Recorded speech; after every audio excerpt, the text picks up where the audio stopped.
ইসরায়েলের প্রধানমন্ত্রী বিনিয়ামিন নেতানিয়াহু বলেছেন, গাজা থেকে ইসরায়েলি বন্দীদের মুক্তির বিনিময়ে প্রতি বন্দীর জন্য $5 মিলিয়ন পুরস্কার দেওয়া হবে এবং যারা হামাসের হাতে বন্দী ইসরায়েলিদের মুক্ত করতে সহায়তা করবে তাদের যুদ্ধবিধ্বংস ফিলিস্তিনের ভূখণ্ড থেকে বেরিয়ে আসতে সহায়তা করা হবে।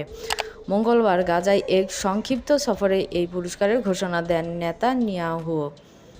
এই সফরে তিনি নেটজারিম করিডোর ঘুরে দেখেন। এই করিডোরটি ইসরায়েলি সেনাবাহিনী উত্তর গাজাকে দক্ষিণ অংশ থেকে বিচ্ছিন্ন করার জন্য তৈরি করেছিল।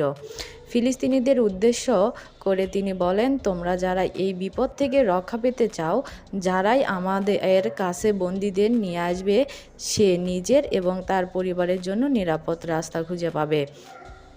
আমরা প্রত্যেক জিম্মির জন্য $5 মিলিয়ন করে দিব। তিনি বলেন, সিদ্ধান্ত আপনার, কিন্তু ফলাফল হবে একই। আমরা তাদের সবাইকে ফিরিয়ে আনব। ইসরায়েলের অনুমান করে গাজায় এখনও 101 ইসরায়েলি হামাসের হাতে বন্দী রয়ে গেছে, যদিও তাদের প্রায় 1/3 যুদ্ধের কারণে মারা গেছে বলে মনে করা হয়। গাজায় নেতানিয়াহু যখন ইসরায়েলি বন্দীদের মুক্তির বিনিময়ে ফিলিস্তিনের জন্য পুরস্কারের প্রস্তাব দিচ্ছিলেন, তখনও বন্দীদের পরিবার এবং তাদের সহকর্মীরা সফরের সিদ্ধান্তের বিরুদ্ধে গণবিক্ষোভ করে যাচ্ছিল। তাদের দাবি, প্রধানমন্ত্রী যেন হামাসের সঙ্গে একটি যুদ্ধবিরতি চুক্তিতে পৌঁছান, যা তাদের প্রিয়জনের মুক্ত করতে পারে।